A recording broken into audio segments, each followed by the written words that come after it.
What's good in the hood, YouTube? This is Crazy Samurai 71 here bringing another video. Today I'm bringing a video on Uchuu Sentai Kyuranger episodes 21, 22, and 23. Unfortunately, yes, I have been gone for quite some time, mainly because when I was actually going to upload 21, my computer completely stopped working, so I couldn't turn it on. I couldn't do anything, and this is the second time it's happened to me.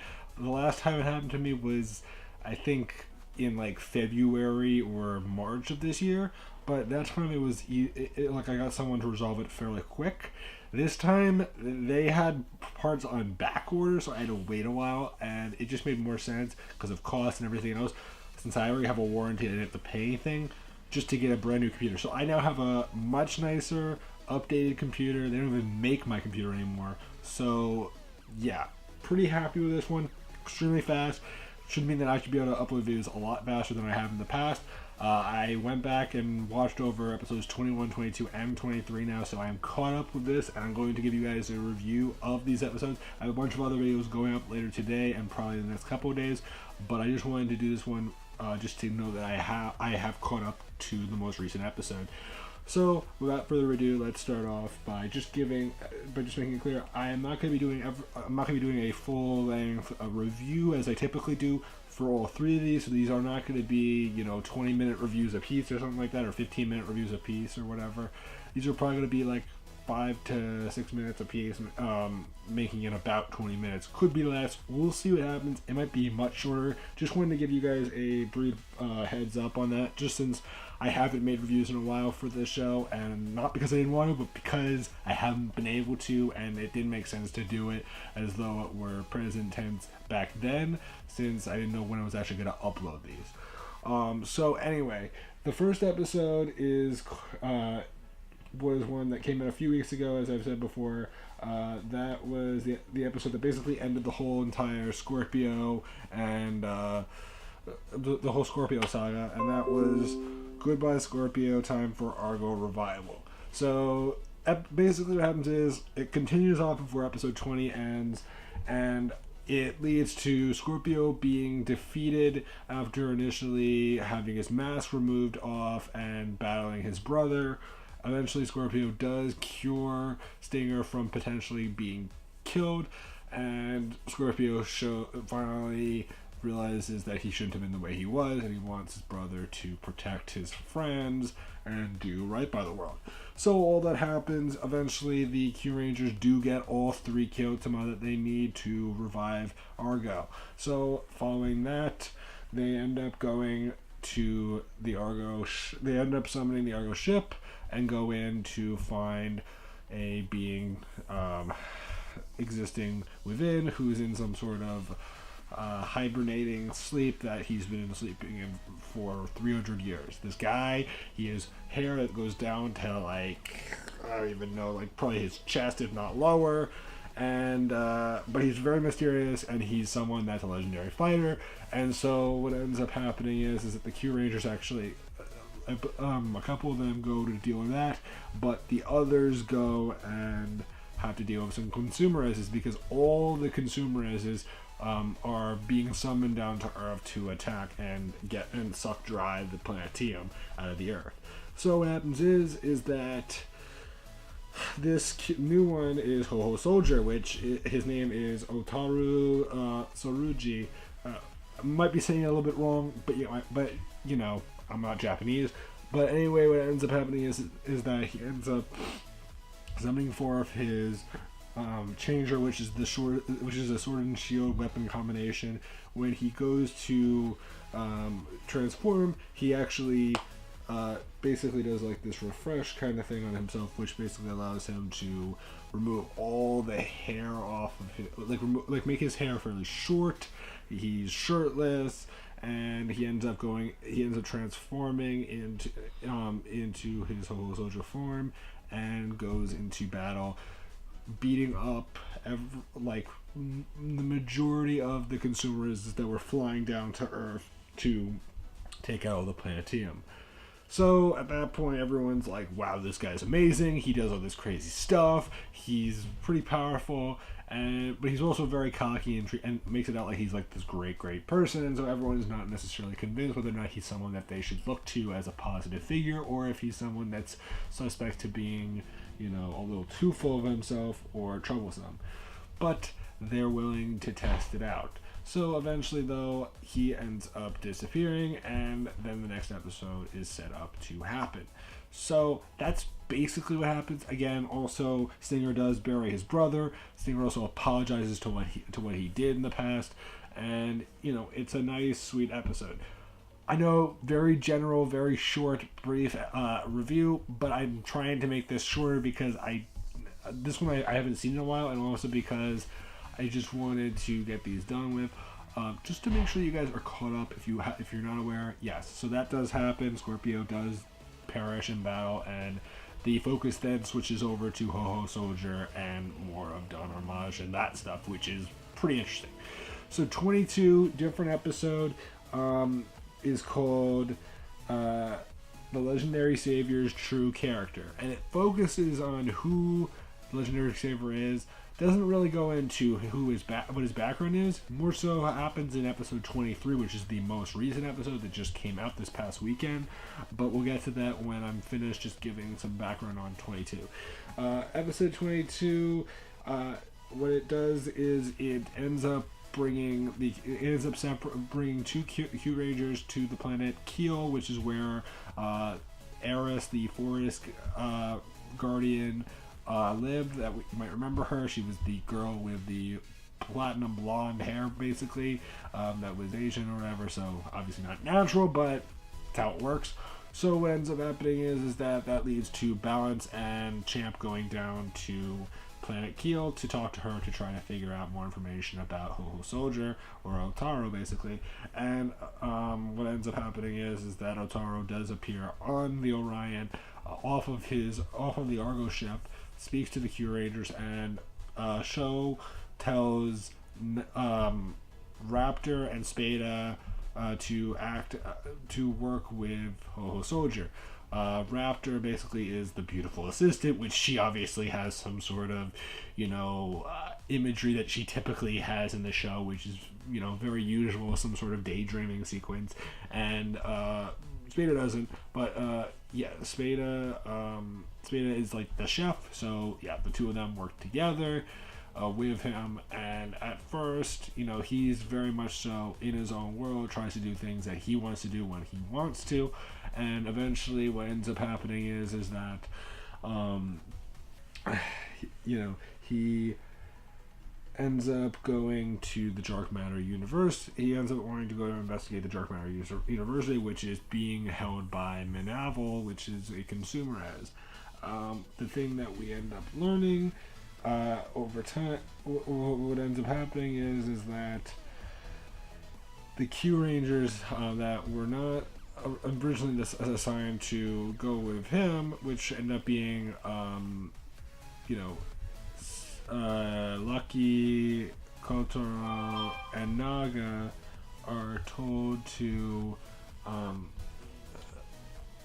go and fight some Consumeras and some Endeavors. So they end up doing that. The other three end up doing some fighting as well. So everyone's doing something, basically. Even Sho, who's really just on the base side of things. But, and I think Hammy and Garu are told to go deal with some Planetium incident, which is this sort of valve that's being potentially left open, which could release all the Planetium out of the Earth, which is very dangerous. And the thing is that when they find this out, Otaro gives Hammy the Hercules Kyotama, which she uses to seal the valve so that all the Planetium isn't sucked dry. So what ends up happening is that at first Otaro, Spada, and Raptor end up having to fight Manavel, and Manavel uses an ability which makes it so that so that Spada ends up attacking Otaro every single time he attacks, rather than attacking Manavel.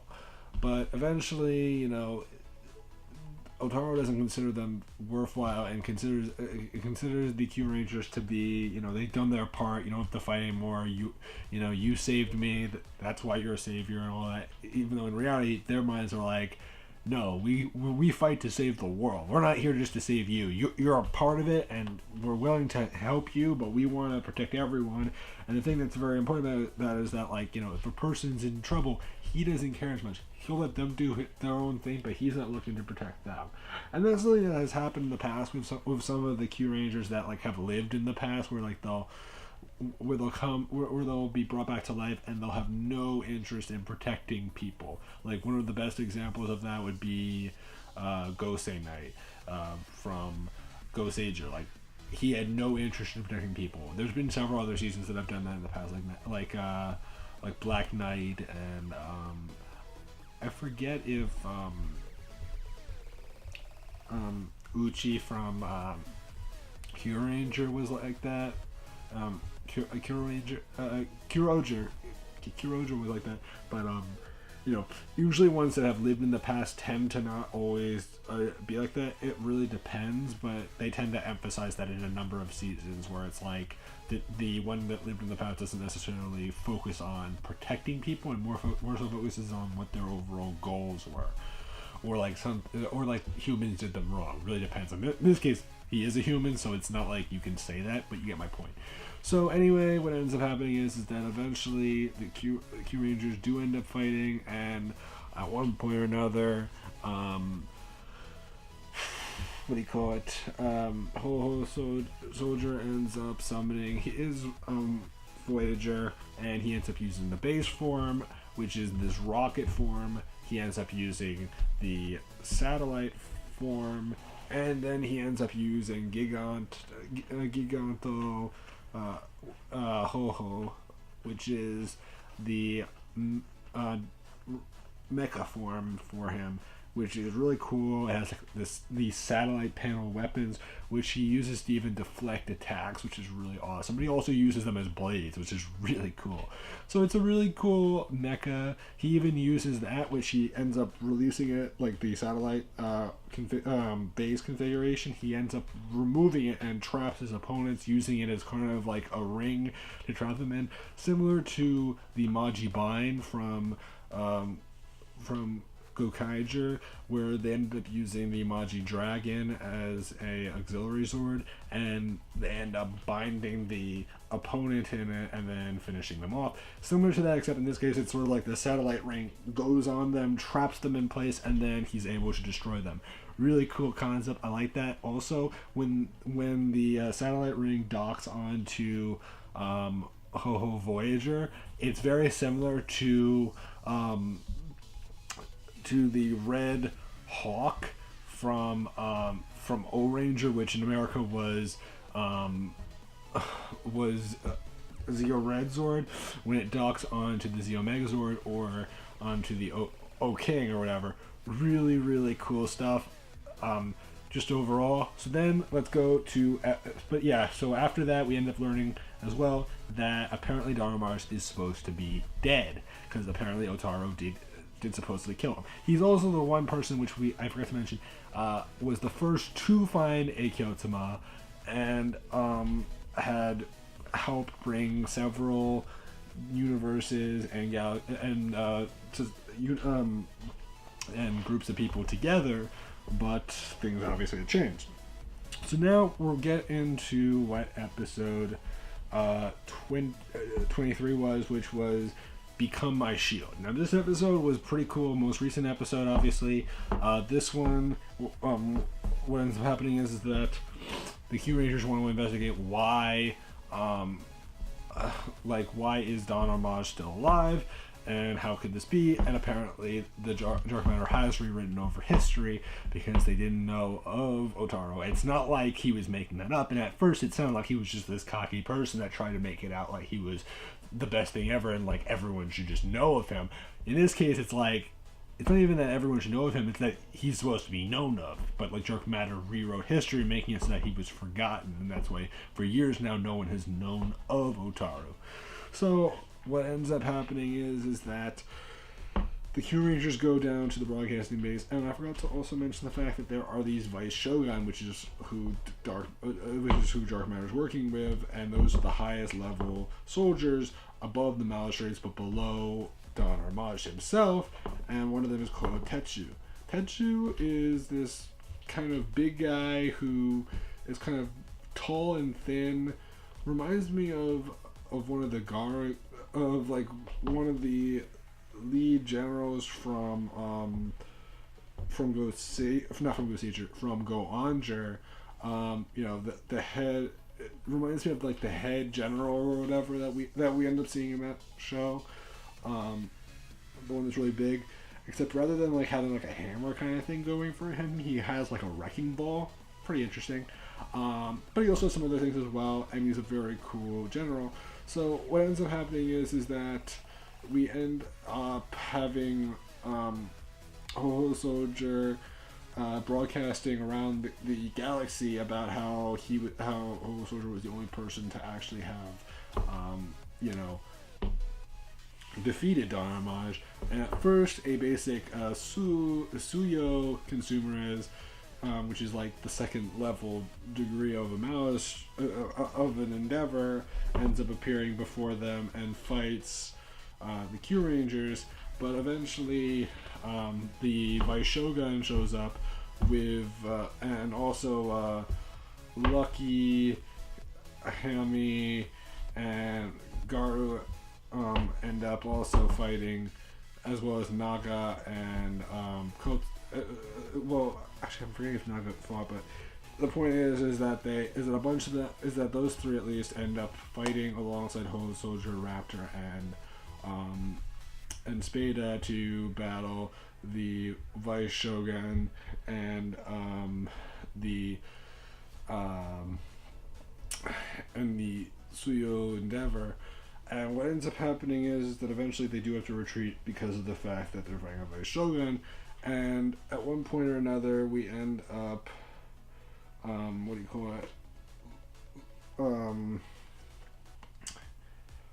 one point, we end up having the Kyurangers go and deal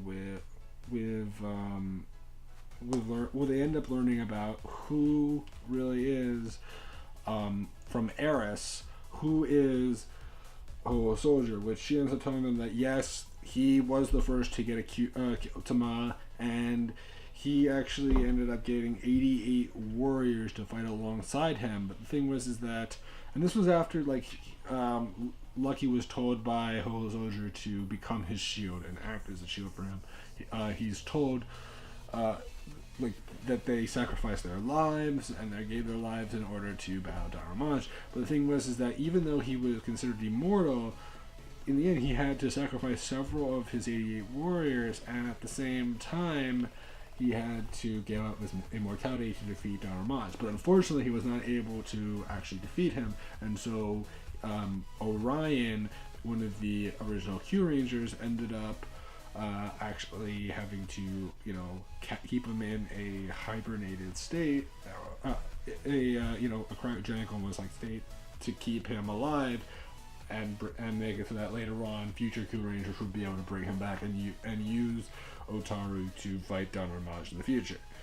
So that kind of explains a little bit more about him and how he really was set out to do one thing, but it also explains how, there's all these different Kyotama, and each one of those Kyotama was originally linked to a Kyuranger. Again, does that mean that we're going to get 88 Kyurangers? No, but that means that, there was originally 88, and that's why there's all these Kyotama. That each one of those is connected to an original Kyuranger, which, some might have been human, some might have been androids, some might have been animals, like the case for the Kyurangers that we have today.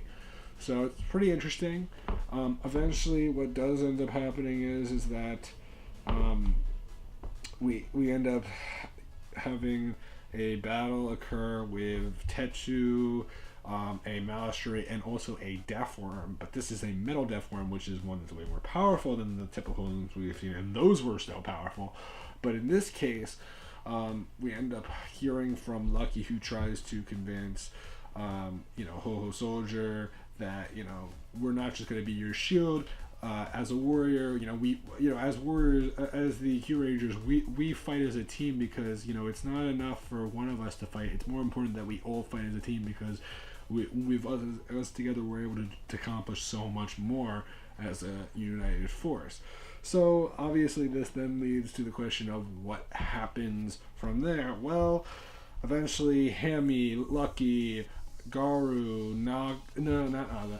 Garu, Raptor, and Spada, as well as Ho Soldier, end up fighting the Endeavors and the Death Worm and all that. And eventually, at one point, the Consumerez, the Death Worm, and a different Malistrate, ends up turned huge. At that point, we end up having Naga and Kotaro, as well as Sho, come down to Earth to fight. This leads to three mechas being summoned. Which three? Kurino. What is it? It's Kurino, Ryoteo, and also Giganto Hoho.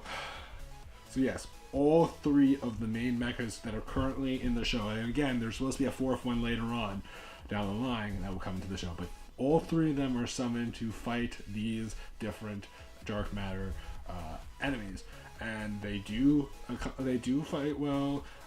What's also cool is that when the Consumerist tries to disappear, they actually end up making it so that 5 Kyotama can be attached to Kurino, and the fifth one is Raptor's Kyotama, which ends up going onto the back of Kurino to allow it to fly. So yes, Washi Pink Washi Kyotama is used to allow flight, and this does lead to a really cool battle sequence with flight, and Otaro does use the satellite dish to battle the Malistrate. So it's really cool. All that does happen, and eventually we end up finding out that the Kyuranger, that Otaro is going to be on his own with Raptor and Spada, which is basically what has continued to happen. So those two will obviously gain the biggest connection with Otaro out of everyone. And I like that it's the choices of yellow and pink. Pretty interesting choices as well. So anyway, we end up also seeing in the preview that the next episode looks like we're going to get to see the full-on Kyutamajin, which is the combination of all 12 Kyotama. So yes, we are gonna have every single one of the 12 Kyurangers together in one formation. Again, does that mean that 12 is what we're gonna end up with in the very end? No, we could get another one, and that's what I've kind of heard, that they are supposedly planning on getting a 13th one as well later down the line. Yes, I know that sounds absurdly crazy already. I mean, we already have 12, now we're gonna get 13. But you know what? Could be cool. They're doing a lot of really good things for this season, so I'm not going to complain until I have a reason to. But yeah, so that one looks cool. There is going to be some more battling going on. I'm sure Tetsu will probably be in that one, and maybe we'll learn of the other Vice Shogun that are in the show. Obviously, now since we're like close to halfway through the show, that is important to consider, because what that means is that we're, the next couple episodes or so, we should finally see what Don Armage actually looks like and isn't just the cloaked form. So that is going to be cool. I'm sure that's not going to happen till like in the late 30s or like mid 30s. But, we have to wait and see what happens. Could be sooner. You never know. If anything, that will be when he actually starts to fight. But overall, I'm really excited. I am, for those that are curious, planning on reviewing Kamen Rider Build when that comes out in August. Actually, I think it's September. I'm forgetting right now. But I do want to do Kamen Rider Build when that comes out. I'm forgetting if it's September or August when they're planning on releasing it. I believe it's actually August. So for those that are wondering, yes, I am planning on doing Kamen Rider Build. I was planning on doing it for X8 as well, but at this point, it's so late into the show that it's sort of like, I've done Kyuranger, I've caught up to that. I don't want to do 40 episode reviews right now, plus of X8 if I'm so late in to reviewing it, because it's like that's not going to really do well. Anyway, that's about it for me. I know this video was a little bit longer than I expected. Again, 3 episodes in one. Kind of just wanted to get things caught up. Wasn't looking for it to be the most polished thing ever, but overall, did I like these episodes? Yes. I think that probably the 22nd and the 23rd, probably the 22nd episode was probably my favorite one of these 3, and then probably the 23rd and then the 21st. 21st was really cool just because, it finally ended Scorpio, but at the same, and also brought in the Argo ship, but 22 was just a really great episode, and it was really cool finally seeing Giganto Ho-Ho. So I'm looking forward to episode 24, since that will introduce Kyotama Jin, which is the combination of all 12, which looks insanely, goofy, but cool at the same time. So I'd love to know your opinions of these episodes. Which of these is your favorite? What are you hoping to see in the future of the show? Leave your comments below, and I'll see you guys next time. So until then, guys, I'm Crazy Sarah 71, and goodbye, guys.